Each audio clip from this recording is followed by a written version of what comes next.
Howdy folks, sorry for the delay. It's I decided I'd restart the entire system and then the software wouldn't work. Now it's working, hence the delay. So I hope you're all well and apologies for the delay. Really late start tonight. Let's say hello to people that have tuned in. We have got Dean McKee, Johnny McWhirter, and 6 other people watching with me. Andy, Barry Rogers is watching. Anita Jarvis, Francis Hagens, Gabby's watching. Torben Zucker Farris is watching. Matthias Andy Orgino is watching. Lorraine Butler says hello. Chris Withers says hello. Chris Williams says evening. Welcome to you all. Thanks for watching. Copath Loss is watching. Barry Kinnear is watching. Jeffrey Abel's watching, Neil Harvey's watching, Tony Burns watching, Avirio Corona's watching, Shaw Thurlow's watching, William McCauley, Andrea Bradley's watching, Gary Smith's watching. Thank you everybody for watching. And people are already saying hello. So, been a busy old week here. Busy old week. Finally, the loft is finished. And let me show you some photos. So we finally finished the loft on Saturday, and that's the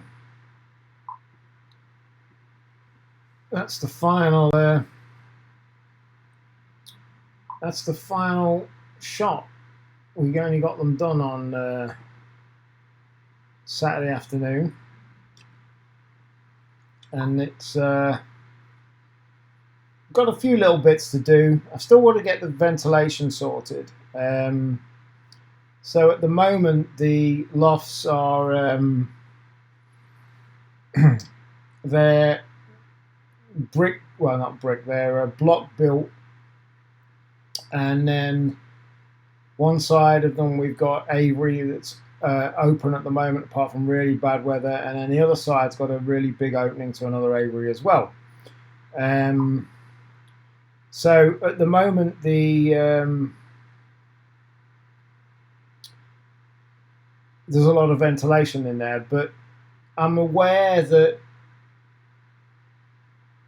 it's fine while all the Averys are open, but when they're not, I'm a little bit concerned about that. So I've got some big fans. I've got 2 fans, and my ideas with the fans is to have an input and an output, like an airflow. So a fan pulling new air in, and when the other fan pulling air out. So yeah, that's what I'm thinking of doing. So if anybody's got any input on that, let me know. We've got people saying that the words are not matching up. There's a delay. So let's switch and see if I gotta sort this camera thing out. Let's see if this helps.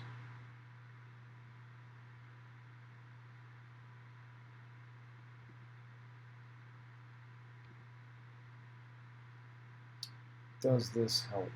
1 second, folks. I promise you I will be sorted in a minute. These cameras are the bane of my life. Try and get multiple cameras, try and improve, and all it does is screw you up even more. So yeah, 1 second. Let's get rid of that. Right, let's see if this works. See if that's any better. Hopefully it is. Hopefully there's not the delay there. Let me check myself. Just 1 second, folks. See if that's any better.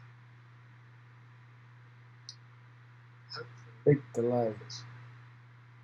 Hopefully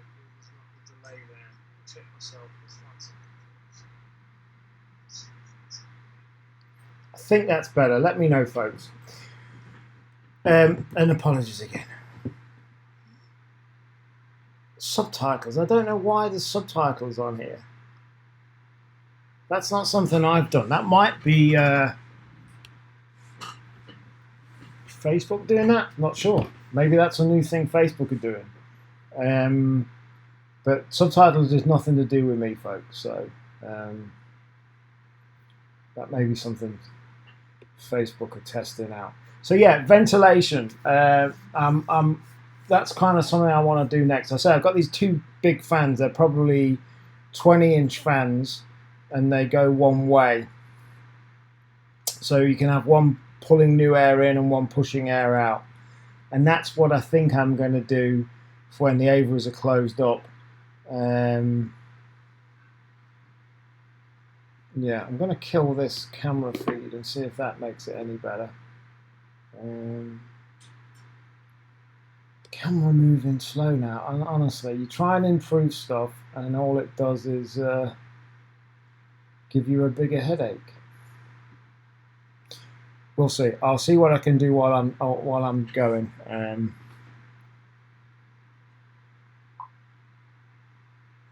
Is this cam better, or the first one? Let me know. If you want to see this camera, if you think this camera is better, put 1. If the other camera is better, put 2, please, and let me know, and we'll switch accordingly. How do these big companies, that's what I need to know, how do these TV shows now that they have like 5 guests on all the same time, and most of the time it works? Well, I did see this morning that all of the guest feeds cameras died, and there's only 1 person left. So Neil's saying this cam view's better, which makes sense because it's an inbuilt camera. So we'll go with this unless anybody says. Stephen says 2. Oh.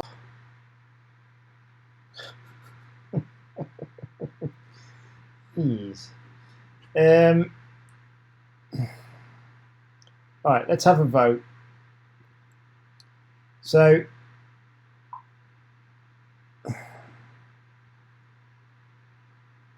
two, I had a delay. Right. I'm going to stick with this one. This one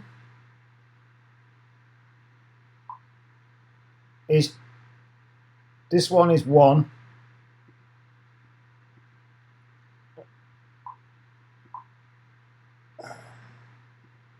And this one is 2. Ah, that's frozen now completely, so that rules that out. Unbelievable. Unbelievable. This is a comedy show. Right, okay, so this camera is 2.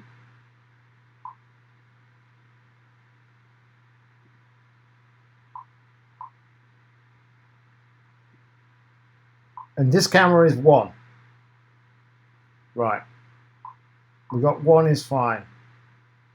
See, trouble is I'm seeing you on a delay now, folks.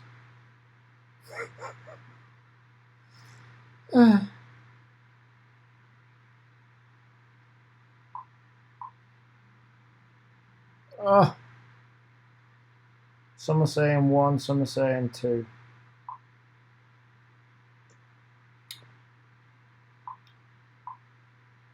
It's a comedy. I'm dying. 1, 2. I've got 2s and 1s coming in. 1, 1. Right, I'm going with 1. I'm sticking with this. That's it. Decision made. Yeah, so ventilation.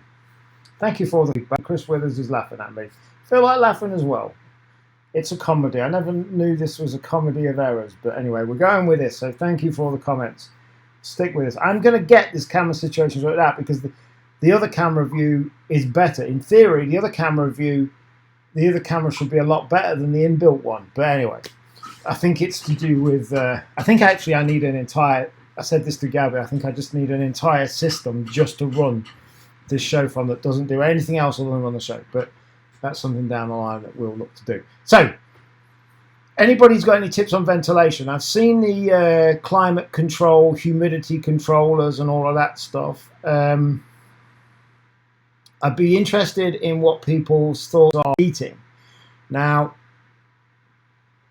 in the loft visits that I've done, I've seen heating in some lofts, you know, the flat panel heating.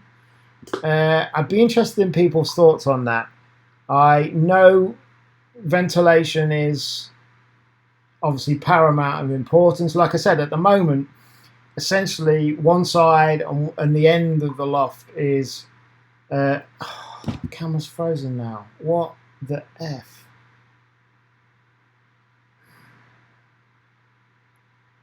This is terrible.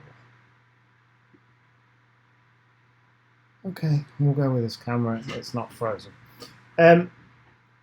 I know the ventilation is the key, but like I said, on one side, I've got an aviary opening, and I've got essentially pretty much the entire end of the loft is open at the moment. So I know the pigeons are getting good quality air. It's a nice, fresh environment. It's essentially like having a big aviary on the end and one on the side. But when I close that up in bad weather, that's my worry, that won't be good enough, and that's why I want to get the ventilation. So any people's ideas? Terry, I know I owe you a message on Facebook. I've sorted it. I'm sorting it. I've already spoken, and it'll be arranged for Wednesday. Terry's just come in from the garden and watching. I want to give a shout out to Terry. Terry, about 5 weeks ago, 4 or 5 weeks ago, messaged me, and he is giving Alexander, Zandy as we call him, 2 amazing young birds. 2 amazing young birds. Terry is gifting to Zandy, and blown away by his generosity in helping Zandy get going, and it's blown away. Thank you, Terry. It means a great deal, and I am sorting it. I have sorted it. It will be scheduled for this pickup for Wednesday. So yeah, where were we? So at the moment, that's where we've got. But as I say, I want opinions on it. I want to get opinions on it. So please let me know those opinions. A couple of other things. Let me show you a few more photos actually. Zandy got a couple of young birds. And this is him with one of them just playing around, and he loves. We essentially spent Thursday, Friday, Saturday, and some of Sunday on this.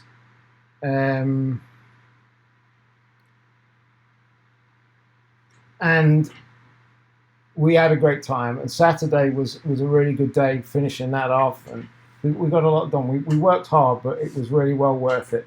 And we even got Gabby, who said she'd never handle a pigeon, she wouldn't even feed them for me. I told her she would definitely feed them for me at some point. And we even got Gabby holding a young bird. So that was I was very pleased about that. I was pleased that we managed to get her handling a pigeon. Oh, sorry, this bleeding camera out now. Yeah, so it's all. And I tell you what, already I sat there on Sunday after quite a long weekend. Like I said, we've had a few good days at it, and Zandy's got a couple of young birds in there, and and I just sat there in the loft, just watching the pigeons for like 15-20 minutes with a beer at the end of a long weekend. And I tell you, it's so nice already. I'm already feeling the benefits of having pigeons again. And it's something I've been looking forward to, because for me, it's, as I say, it's been a lot of hard work getting everything sorted. And we've still got loads to do, but the main stuff is done. And it was really good. It felt really good on Sunday to have a few birds again. Again, you know, we're nowhere near where we need. We've got lots of stuff to do, and we haven't got many pigeons at all. But it was it felt really nice to sit where I had a beer, a Corona beer at that, and it felt really good, and it brought back a lot of memories from when I was a kid, when I used to spend hours with the pigeons, just with them, and yeah, it felt really good. It was really good. Let's catch up on some comments, and then we'll crack on. Let's catch up on. We've had quite a few comments. That's better. Tom Powers is watching. How you doing, Tom? Nice to catch up with you on Friday. Copeth Lofts, only let birds into aviaries. Only let birds in aviaries unless it's nice weather or for a bath. That's interesting. Simon Woolley, overcrowding causes the issues. When I used to show my lofts was all enclosed. When I used to show all my lofts was enclosed. Got you. What's people's opinion on the optimum? This is something that I've actually had a few new people message me and ask me about, and various other things they've asked me about at the same time. What's people's opinions watching on the square footage per pigeon? The, you know, for a stock loft and for a young bird loft. What's people's opinion on what that square footage should be? You know, i.e. you know, a 10 by 8 or a 8 by 6 space. How many pigeons do you think should be in there for optimum? I've had various different people's opinions, but I'd like people's opinions who are watching this on that. Because again, I know I'm very aware that overcrowding is the biggest, one of the very biggest issues. Chris Withers says the loft is built out of concrete block. Yeah, it is. It's essentially a garage that's half been converted. It's a concrete block. Chris, yeah. And Dinny Kinsella's watching. Hope you're well, Dinny. Copeth Lofts, I have a few ready for you soon, mate. Thank you very much to Copeth. And again, another really nice offer to Zandy from Copeth Lofts of some babies. So really nice, very nice. Thank you. And for everybody that's asked, yeah, we're doing all right. Family's doing all right. Thank you. A month or so on from all that rubbish, we're doing all right. Moving forward, and got lots of things to do and planning lots of things. So yeah, all good, all good. Happy. And as I said, at the weekend, I felt more content with still having a lot to do. It's not like I can sit there and say, oh, it's all done now, great. But I felt more content Saturday and Sunday than I have in a long time. And the birds helped me feel like that. It's really good, really good. Really pleased. Martin Fuller's watching as well. How you doing, Martin? Susan Lamb as well. Darren Gray's watching. So yeah, give me your opinions on space required for birds. I'd appreciate your opinions. Copeth Lofts. So there's 3 sections in the loft. The first, and I know this sounds weird. I'm going to say something that sounds weird, but let me explain. So the first section is 12 by 4 with a very big aviary on it. The second section is 12 by 4, 9 by 4. And the third section, which is the going to be the stock loft with another big aviary on it, is 9 by what's that? 9 by 7 with a big Avery on it. So yeah, yeah, opinions. Thank you. Right, so moving on with a few other bits. The RPRA, as you probably know by now, on the 18th of May, put out the update. For those of you who haven't seen it, I'm going to briefly go through it. Stage 1 of the government's coronavirus strategy allows outdoor sports and recreation. Therefore, the RPRA have been developing guidance to facilitate racing. This includes guidance for race marking, clock striking, convoying, and liberation sites. The race marking guidelines can be found separately. Clock striking will be based on the same principles as marking. The guidance will be published as soon as possible. The guidance will be sent directly to the convoy organisers. The race marking guidance will also be emailed out to club secretaries via the RPRA database. If all goes well, if in capital letters, all goes well, we'll be able to commence racing with effect from the 1st of June 2020.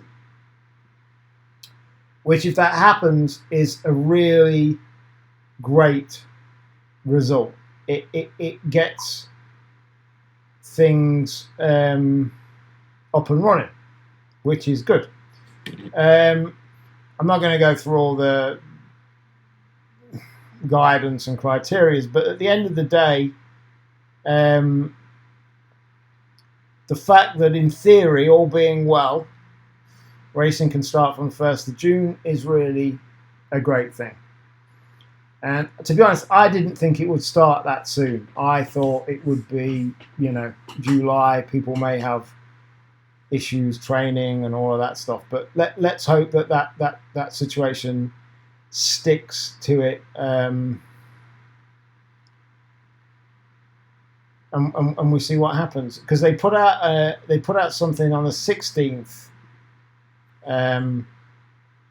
as well about group training, which I won't go through all now, but let's hope it can get up and running. Now, if it does, let's see how clubs and feds will do their own thing and figure out what the program is, because will the whole program be put back? Will it become a shorter program? I don't know. I don't know what people's opinions are on that. I don't know if it's down to each individual club or fed to decide what their revised program is or what. I'm not sure. Chris O'Toole is watching. Simon Woody's back. Rides Lofts. John Bollard Painter's watching. Thank you everybody for watching. So yeah, I don't know. Cut down season. Delayed season. I would guess maybe a combination of a delayed, put back season a little bit, combined with maybe a cut back race program. Not sure how people are going to deal with it. Don't know. On others, we've got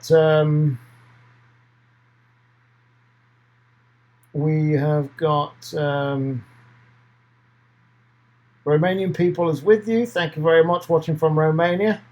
Won't be probably coming to Romania this year. Normally we would go in September, and May small chance go in October, but if not, it'll be next May. And whenever we go, because I say we, because Gabby will be going. Obviously, Gabby's from Romania, family in Bucharest, and. But whenever we go, Zandy will be coming, and hopefully I can get my eldest son to go out with us as well, which would be really good. But the reason I'm mentioning that now is that when we do know we're going, when it's safe to do so and all of that stuff, I will be arranging a visit, a group visit, to go and see what can only be described as amazing setup that Sorin Floria over in Bucharest, Romania, has got.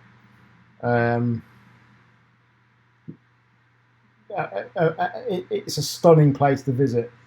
It's the collection of pigeons he's got is mind blowing. And people did experience an interest before this lockdown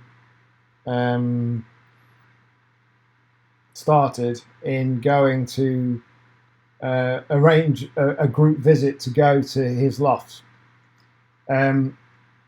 So whenever if it does happen to be October is just about good weather. No, you start getting into November in Romania, it gets cold.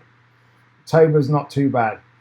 And then if it's not October, it'll be May. So either of them, really nice weather, nice times to go. Whenever it is, which I'll let people know more, we'll be doing a group. I'll arrange a group visit to go to Soren Floria's loft. So if people are interested in that, then they can go. And getting over there is relatively cheap. You can fly on the Ryanair equivalent into Bucharest for less than 100 quid normally, and accommodation is plentiful in Bucharest, and it's a fascinating city to go and visit as well outside of Pigeons. But going to Soren's lofts are it's an experience I think every pigeon flyer who is interested should go and see at some point, and we can arrange that, and that's what we'll be looking to do. In addition as well, depending on how things go, might try and get to visit a couple of other lofts. Down on the south of Romania is the coast. It's a great, lovely place in the Constanta area. And I went to visit the long-distance champion of Romania down there. He's got a very modest setup above his house. His lofts are above his house. And those pigeons fly over 900 miles from Estonia. And he's I think it's third year running he's been long distance champion. So I think it would be good to see those lofts as well. So we'll look to base it around and hopefully arrange to do that. So if anybody's interested, let me know. Michael Harrod said no good for a club with mainly members over 70, and there are only 2 young members that can go to his club. Yeah, I get what you're saying, Michael. It's an issue.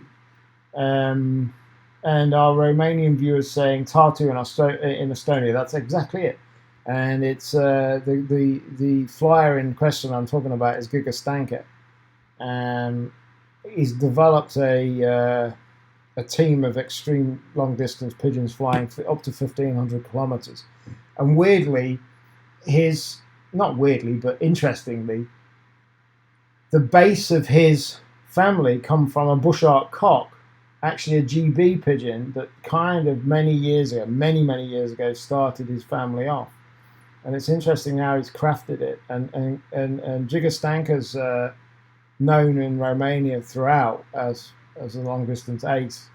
And yeah, it was a great. I loved it over there, actually. I loved it. And we also went to meet Gabi Radu, who's a sprint ace over there as well. And just very welcoming people. So, like I said, we'll try and do a visit to go and see Soren's lofts and whole setup. It'll blow your mind. And then if people are interested, we'll perhaps arrange to visit a few other small lofts. I've got a great... I was really lucky to be able to go and view these lofts, and I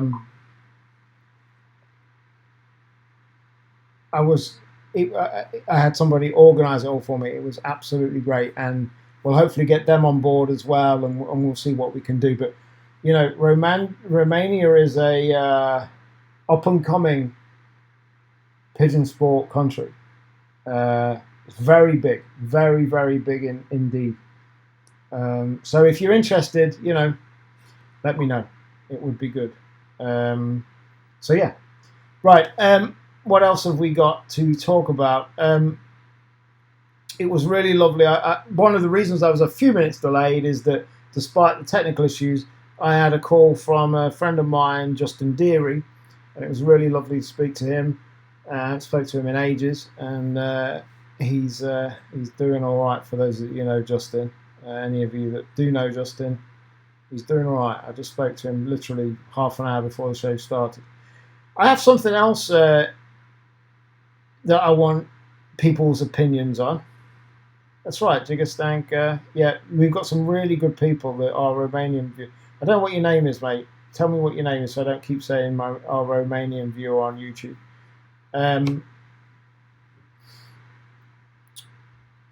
Here's an opinion I want. And I can't. So let me give you the context. So there's a local flyer to me that let off a bird scarer rocket. It's kind of like a firework, but not a firework, from my understanding. But it's a bird scarer, and it's designed to scare off birds that may attack your pigeons. It's not designed to harm them in any way. It's purely designed to scare them. Now, I have a starter pistol here, you know, a blank firer pistol, which is extremely loud. Now, I haven't used it here, and it'd be the last time I used it was when I was living in the middle of nowhere with open fields. But I have the starter pistol here. It fires blanks, and it's extremely loud. And that will be used to scare off any birds of prey that will be attacking our pigeons flying out. Now, I will tell our neighbours what it is so they don't get worried, because essentially it is like a gun firing. And I'm not sure if I used it too much. I wouldn't use it too much anyway. The most I've ever used it is twice in a day, and occasionally I fire 2 shots of it. But I would hope that neighbours that now we have would understand it only is used when needed.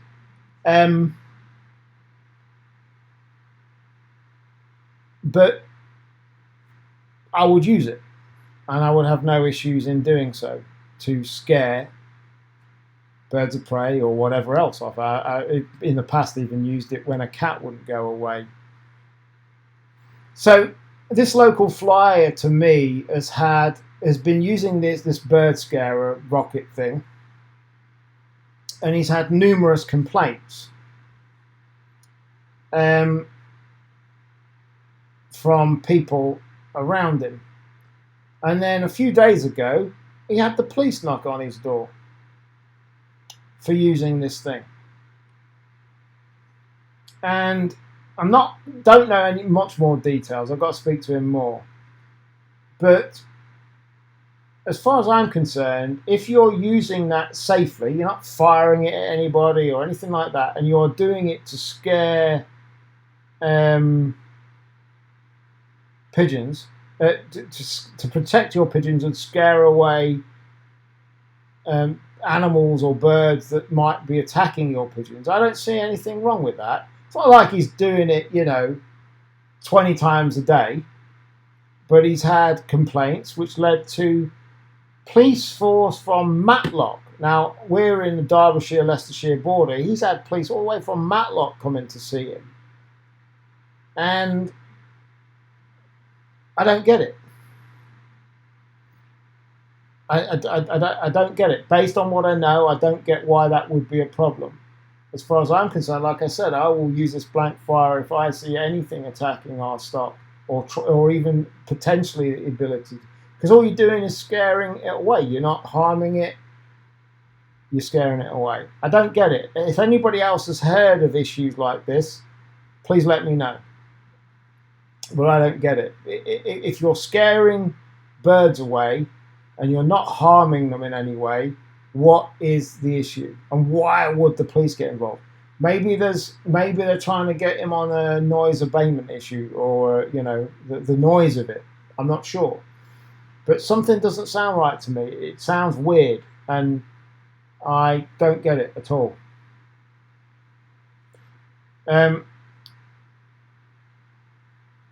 Our remaining view. Tell me your name, Hillboy.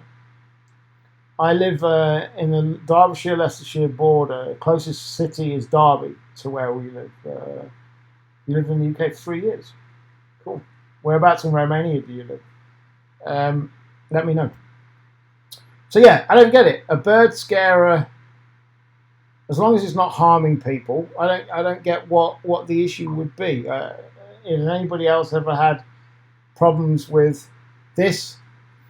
I'm going to do whatever I can to try and help him out about the situation, but it's something I've not heard of before. Like I said, when I start using our blank firing gun, if need be, which I'm sure there will be a need at some point to use it, I will speak to neighbours, you know, a couple of doors either side, and tell them what it is so that they're not worried, and I hope they would be all right about that. Not like I'm going to be, you know, firing the thing every hour or anything, hopefully. Yeah, so Mickey Brown says, any disturbance of the peace will get you jumped on. Given current lockdown, nearly everyone is home and in gardens. Might be best to find an alternative for now. Fair point, Mickey. But again, apart from a loud noise to scare away birds of prey, what else can you do? I'm not sure what the alternatives are. Don't know. Weird. It seems like, to me, it seems like the police go for easy pickings. They don't want to put in the effort into something that actually require work. They'll just go for easy pickings. And I just think it's wrong. And so I hope you don't mind me saying your name. You said you're open to ideas publicly. So Neil is the person I'm talking about. So any ideas you've got to help Neil out, let me know. I think it's a noise issue. If you have sensory issues like autistic people suffer from, also pets have issues with noise like fireworks. Fair point, Diane. Fair point. Yeah, it is a fair point. Pets, fireworks. Fortunately, none of the dogs we've got now are affected by fireworks, but the dog like Bella I had up until last year, she didn't like fireworks very much. So it is a fair point. But again, what else can we do? You know, if you see something threatening your stock, what are you supposed to do? How you doing, George? George, you live near Bucharest. I've been to Bucharest a few times now. That's where my partner Gabby's from. And it's nice to speak to you. George, if we're not friends on Facebook, add me on Facebook. That would be a pleasure. Talking of Facebook, I have well over 4,000 friends now. I got 5,000 limit. Like I keep saying, if you want to add me on Facebook, you can. Facebook.com/Marky, M-A-R-K-Y, Lyford. If you just put in Mark Lyford, you'll get my page, which is nothing really to do with pigeons. But if you want to add me, you're welcome to. Stephen O'Brien, a few large plastic garden owls, move them around the garden each week and they don't become used to them. Yeah, that's funny because 2 days ago I was looking at them. They actually have plastic owls now that's heads move with the wind movement, which I thought was a really good idea. And I'm going to be getting a couple of them. But like Stephen said, move them around so they don't get used to them. We got some old DVD, CDs that we're using as well in the garden, which hopefully will help. Every little helps. But yeah, them plastic owls with the moving heads. Oh, Neil's got them already, so that obviously doesn't work that well for Neil. It's a hard one, isn't it? Because despite what people have said in the past, you know, now I'm actually going to be keeping them. I've always been aware of the bird of prey issue and the concerns around it, but you know, I even said to Zandy last week, I said, you know, I would still consider getting an eagle owl myself personally. Like, I had a lot of stick about, you know, the Eagle Owl project last year. Like I said before, I was only ever helping to promote it, but it was a complex thing, and some people had the whole wrong end of the stick with what we were trying to do. And Johnny McWhirter and I decided just leave it, which is a shame. But like I said, I was only ever there really to promote it, and people seem to think it was mine. But if an eagle owl present in the garden would protect our stock flying out, I would consider getting one. I would, because the last thing I want Zandy to experience is getting hit. Some of his birds that he'll be loved, and as everybody, you know, it's not just because it's my son. I'm putting it in the context of Zandy, but it's the same for everybody. The last thing I would want him to experience is birds that he's cared for and reared from babies being attacked by birds of prey as they're flying around. I don't want him to. I want to minimize. I've told him it's an issue. He knows it's an issue, but I want to minimize that as much as possible. And yeah, we'll see. We'll see what happens. I can't read that comment out that has just been put up, but if people are watching it, they'll see the comment. Seagull hate mate. What do you mean, Michael? Let me know. I don't know many of you get the British Home and World. I'm sure a lot of you do. But I put a little letter to the editor in there. I put a letter to the editor about the Myler pigeons. And then I also put a little advert in, so if somebody doesn't read the letters to the letters to the editors, but do read the adverts, or vice versa, I put a letter to the editor in there last week, and I put a little advert in there saying Myler pigeons wanted. I had 5 phone calls on Friday, and it went really well. And I actually managed to speak to the secretary of the Short Distance Union, Eric, who's like the godfather of Myler racing in the UK. I spoke to a few other people. Eric's going to put me in other touch with people that have got Mylers. And I tell you what, the more I speak to these people, the more I am determined to try and help revive this sport. Like I've said before, for the last few weeks, for a few reasons. One, I think, you know, when you speak to Eric, you get inspired by the Myler racing that happens. You know, it was massive back in the day, you know, massive. You know, they were pooling their birds £400 or £500 a week on a Sunday morning. Really interesting. The more I hear about it, the more fascinated and keen I am. I think it deserves to be revived. That's the first thing. The second thing is I think it's a great way of getting new people interested from a time perspective. It's a great spectator sport. The pigeon's just been released. A minute or so later, the pigeon is back. That is the closest equivalent to horse racing you can get in this pigeon sport. And yeah. And the third thing, I think it's a great way of helping is, like I've said before, I've covered various one-off races, and I think, like I said last week, the biggest thing is with the one-off races is you can, let's say from a coverage point of view, you can be covering the race and then you can be waiting. You got 2-3 hours. Sometimes you get caught out. Sometimes the pigeons arrive back before you think they're going to do, like happened to me in Portugal.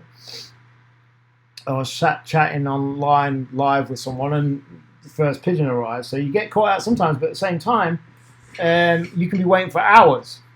And that's an issue, like to be able to take this sport mainstream and one day get it properly televised.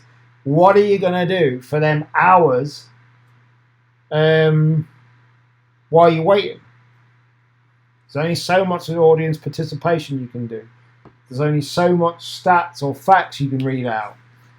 And with the Myler stuff, problem solved. 2, 3, 4, 5, 6 Myler races in between, just like horse racing. They'll have various races before the big one of the day. Problem solved. That's the way you can get it televised. You put Myler racing on. So there's various reasons I think it's a good thing. And I'm hoping over the next few weeks or months to get hold of some of these Myler pigeons, breed some myself, and then I will be only too glad to then, if we can get enough of the Mylers, we can then start distributing. I say we, James from Tom Lee Studlofs is, wanting to help revive it. It was very much James's lead on the whole thing. But between us, then we can start distributing miler young birds to people that want to start. And it's a very different type of pigeon, but it's fascinating. So yeah, the homing world thing I put out last week went really, really well. 5 people, and managed to finally find the person that runs the short distance union, and they're still producing rings, SDU rings, every year for their, albeit limited members they've got. They're still producing it, and so yeah, all good. Really pleased with the feedback I got from that little bit of Homing World advert and letters to the editor. William says, fancy to spray their birds different colours, apparently to deter predators' attacks. And yeah, interesting. Ian Gill is watching. The sage that is Ian Gill. Put the parrot outside and it will annoy them anyway.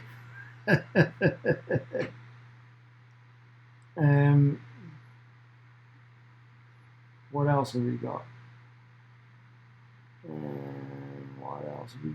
Gary Smith says, in China, dare I say the word, Gary, they put bells on their birds. Apparently this deters attacks. Interesting.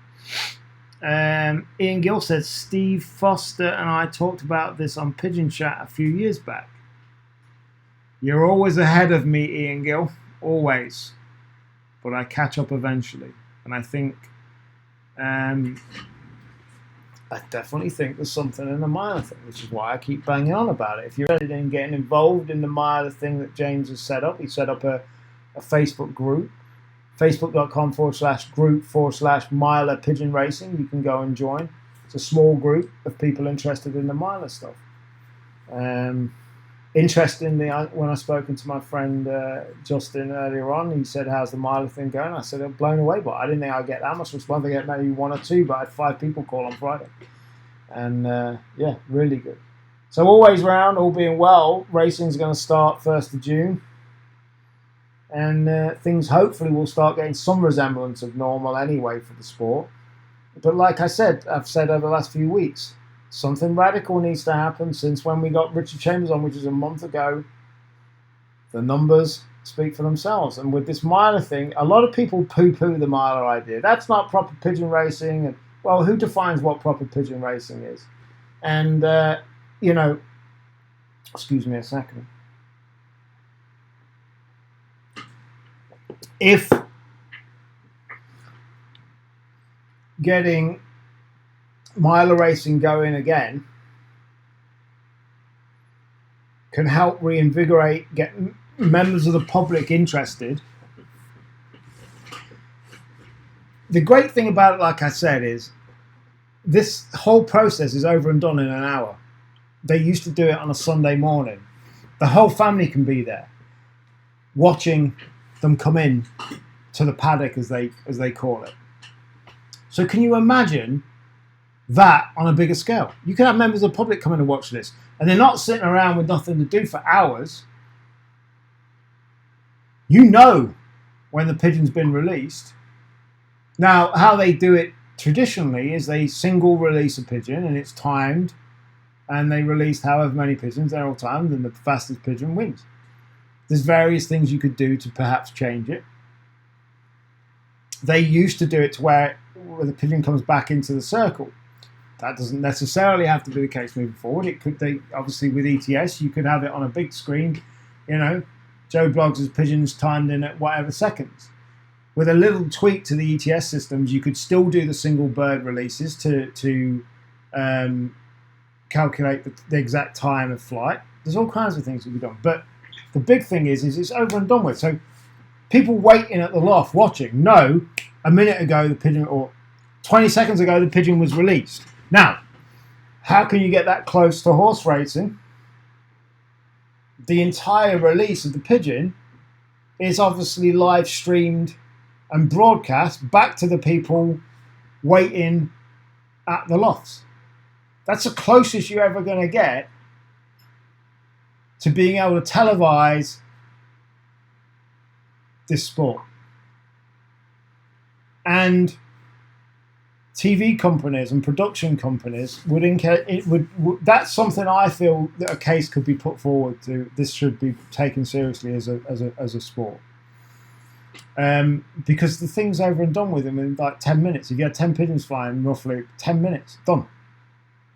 And with some tweaks and being able to get the liberation live streamed to the people at the loft watching it, you bring in live tracking to that, to where people on a big screen can see where the pigeon is and coming in. Imagine how enthralling that could be to members of the public. There's your answer. You combine that then with bigger races, like one-off races. That's something you can feel, I feel confident that could be eventually take this sport mainstream. And that's what this sport needs. It needs mainstream. Because that's where you're going to get the thousands, the tens of thousands of people interested in this sport. Because like I've said before, you're not going to get, in the numbers we need, I'm not saying you're not going to get people, because you are, but you're not going to get in the numbers we need, people to start easily in the tens of thousands we need long term. And when I say long term, something radical needs to happen in the next 3 to 5 years, not 10 years, not 20 years. You're not going to get the numbers of people to be able to keep pigeons in their own backyard, race them, train them, and look after them on the numbers we need. With this, you could have people owning a pigeon in the loft, the miler loft. You could have people betting on it. You could have people running their own. All kinds of combinations. Let's see some comments.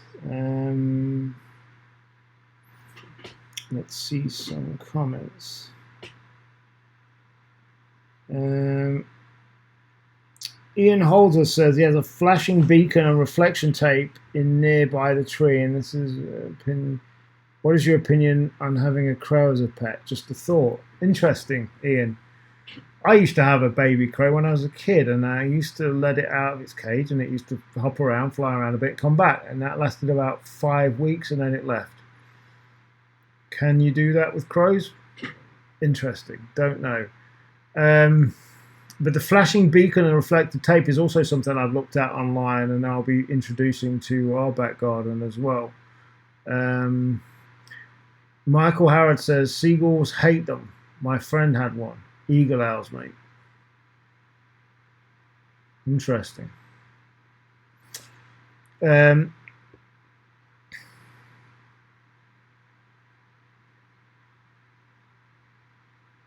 Alan, our Romanian friend, I'm waiting for you in Romania. Maybe you will make some videos of Ashmarandi Florentin champion in Tartu, Estonia. 1,500 kilometers. I would love to do that.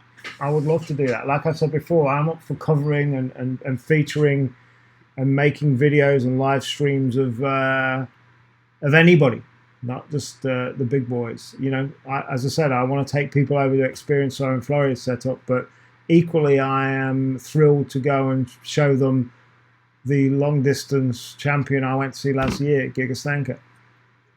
With his loft that is a proper loft above his house, which is amazing. Who else have we got talking? Ian Gill says the way to incorporate and use milers to encourage and promote pigeon racing is to use them as actual horse racing tracks. A mile race between each horse race, enabling betting on it, unbelievable TV coverage and promotion.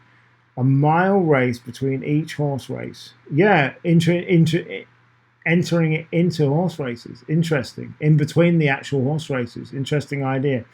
And they have the distance to accommodate these races. You could have a drone filming it. You could. You could have a drone filming it. You wouldn't probably be able to get a drone filming every single pigeon, but if they were released together, you could. Like I said, traditional miler racing is single release pigeons, but I don't see any reason why an alternative, not changed, but an alternative race could be a group race, let's call it. So you could have single races of single birds and a group race where, in a traditional sense, it's a mile over, it's a race over a mile as a group.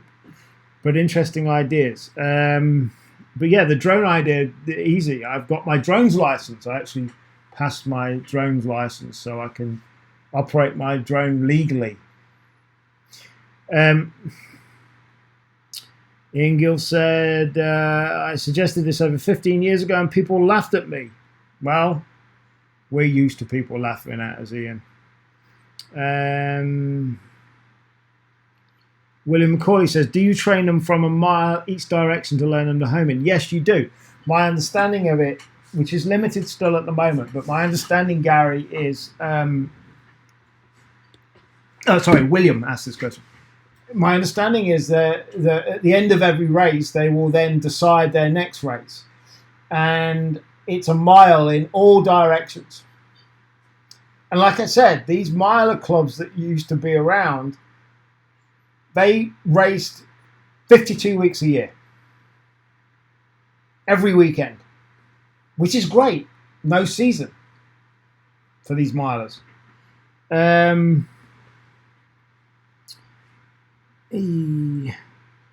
What else have we got? Gary Smith, because don't work, had one now in the bed along with the pigeon. Apparently, crows really work really well. Beacons don't work. Did you mean, Gary? Beacons don't work. Had one now in the bin along with the pigeon. Apparently, crows work really well if you can get them to roost. Interesting. Kevin Glover is watching. Kevin, welcome. I haven't seen Kevin in 4 years, and I saw him on Saturday. And that pigeon, which I'll show you again for those of you who didn't see it. Let's get this one. The pigeon that I showed people earlier, which I'll show again, was a lovely little Kirkpatrick young bird that Zandy's took a really big shine to. And that was a Kirkpatrick from Kevin Glover, who's just tuned in to watch. One of the reasons on Saturday that my day was so good, and even Gabby and Zandy said they haven't seen me so happy in a long time, was that I got some Kirkpatricks from Kevin Glover. Spencroft Lofts, who's got probably the best old Kirkpatrick strains you can get. And don't be put off by his prices, by the way. Just because he charges very, very reasonable prices. Those are some of the oldest pigeons around of the Kirkpatrick breed. He's got the from the Furs Lofts. He's got the old Llewellyn lines, and the pedigrees that he's got have got original John Kirkpatrick rings on them. So I first kept my very first pigeons I ever kept at the age of 12 years old were Kirkpatricks. I can still remember my favourite cockbird there. He was a white grizzle, big boy he was, and it was great to be able to see Zandy with a few Kirkpatrick babies. It was really good. So thank you for watching, Kevin. William McCauley, I'd be interested in a pair of milers, but I don't think anyone has them over here, lad. William, if the plans go well, based on what I'm trying to do, we, together with James Crofts and we will be able to get miler pigeons out. Not necessarily this year, but certainly next. That's what we want to aim to do. Like I said, I'm hoping to get some, and I will be then be able to supply people with young birds. That's the plan between James and I. That's what we're looking to do, because we want to revive the sport. Again, want to stick to the old traditional roots. I've already said publicly that, so for those of you who heard me talk about paddocks before, how they used to do it, apologies, but for those of you who haven't, if you see any of the old photos, they used to have small lofts, really small lofts, like literally 4x4, 6x4 lofts in a circle or a square, and that was called the paddock. Now, obviously, back then there was a lot of allotments and there was a lot more land around. A lot of these paddocks used to be at the back of pubs. Well, pubs don't really have land as such at the back these days. So there's a few changes that need to happen. I'm not sure the paddock concept would work unless you could find somebody privately with land to run it. But then you got the issue of many people going there and what have you. I think that it might slightly have to change,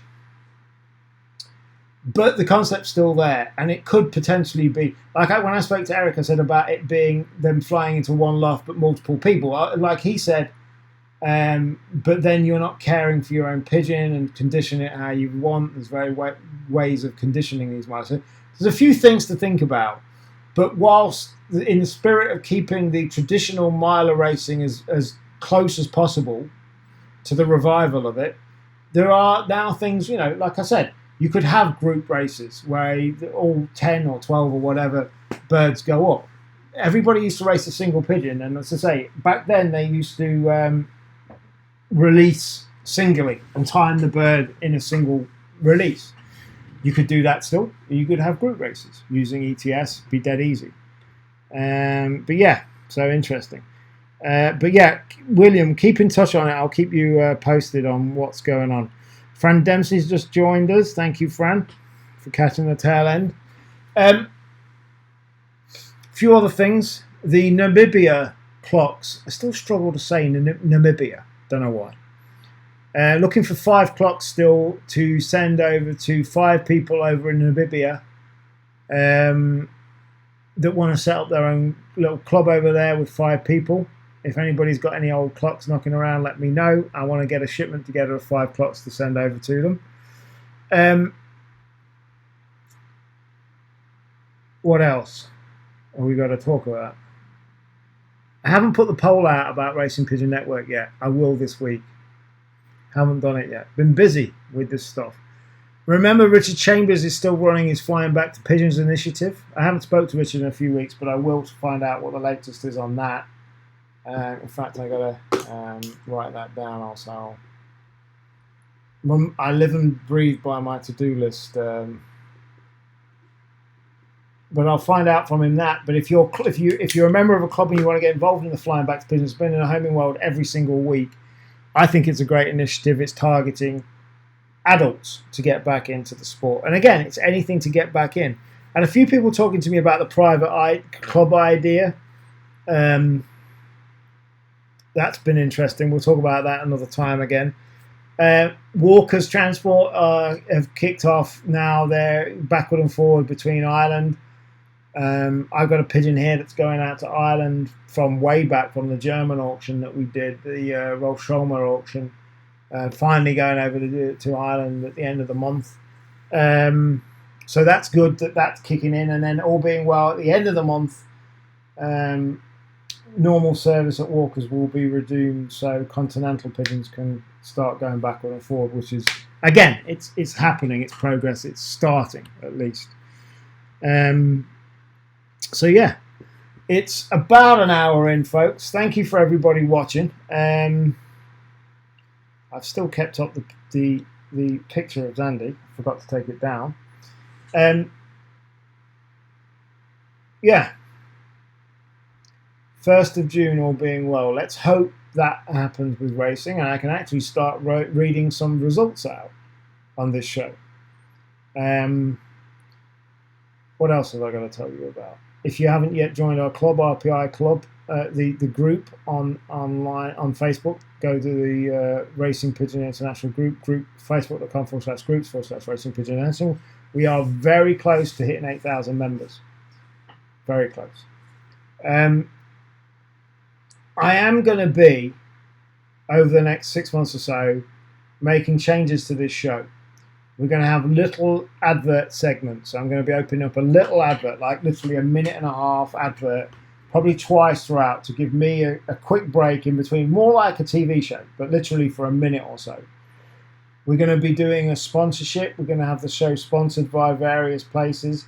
And I'm going to open it up to become more of a show. And the reason I'm doing these things is to make the show better. Like, listen, first 15-20 minutes was a nightmare today with cameras and issues and stuff.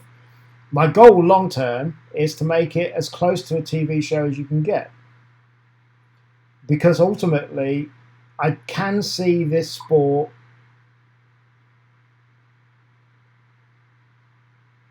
going forward. and with the things we've been talking about tonight, there is one day every chance that we can get this great sport televised. Imagine that. Imagine getting it like horse racing or greyhound racing. That's what has got to happen long term. But it's finding that combination and that key. And it's looking for the right combination of how you can get that to become a reality one day. Kyle Douglas has got the grizzles that I promised your lad last night, laid last night. Thank you very much. So get in touch, mate. I will get in touch with you, Kyle. Thank you, mate. I will. I've got to catch up on my Facebook again. I'm sorry, folks. William McCauley, good luck on your pigeon success, mate. I have to go now. Thank you, William, for watching. Very much appreciated to everybody. And thank you to everybody that shared the show. I will be back next week at 8 o'clock, Monday, here on Facebook and YouTube. Interestingly, we've got a lot more people now watching on YouTube. So thank you, because it used to be predominantly Facebook. We've got a lot more people watching on YouTube. So thank you. I'll just check if there's any comments I missed.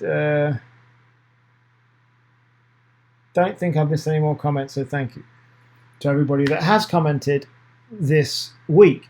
So I'll be back 8 o'clock next Monday, and I am going to plan to do a few more lives, but I've been busy with business, work, and getting that stuff out there sorted out as well.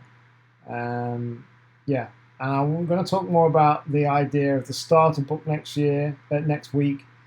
Hoping to get Neil Davidson on as well to talk about the auction that happened with everybody's great support for his son Charlie, who's doing all right at the moment. He's doing well. So thank you. Any comments after the show, let me know. Please place a comment. I do read the comments the day after. You can watch the replay of the show if you haven't caught of it all on YouTube. I post a link tomorrow morning to the replay on YouTube. Thanks for watching, everybody. Go and join the group if you haven't already done so. Wow. Just as I'm wrapping up the show, Mike Acosta joins. Mike, this is the weirdest, most surreal thing. Mike, you're watching. I was only thinking of you, Mike, 3 or 4 days ago as I was setting up the nest boxes in the stock loft, and I thought of you. For those of you, nobody will know who Mike Acosta is. Mike Acosta lives on Grand Bahama Island in the Bahamas, where I used to live many years ago. And I got to know Mike, but I didn't get to know him via pigeons. A mutual friend of ours at the time introduced us, and I used to stay with Mike when I used to go over there, and his lovely wife Anne. They used to run a B&B. I don't know if you still run it. And they were on the island that last year got pelted by the horrible hurricane that came through, and a third of the island got decimated. But Mike used to keep racing pigeons on the island of Grand Bahama. And I used to love staying with him because in addition to the swimming pool they had in their back garden and the lovely room we used to stay in, right at the back he had a few small lofts keeping pigeons in the Bahamas. And just as I'm getting ready to tie up the show, Mike Acosta, who I haven't spoken to for years, or his wife Anne, joins the show. And that is very... I love it that you've joined, Mike. So thank you for watching. We do this show every 8 o'clock, which is 3 o'clock in the afternoon, your time, every Monday. And I'd love to be in touch. I will make contact with you on Facebook. But it was so funny for me thinking of you a few days ago, and now you've joined. That's very weird, and I can't wait one day to get back to Freeport to see you both and get back over to the Bahamas at some point. Thanks, Mike, for watching. That's put a smile on my face, and I will message you on Anne and see how you are. And thank you, everybody, for watching. I will catch you next week here on Facebook, YouTube, and on RPILive.com as well. You can watch. Thanks for watching, folks. Have a good night. Stay safe. Stick with the lockdown. We will get through this, and all being well, racing will start on the 1st of June. Catch you soon, folks.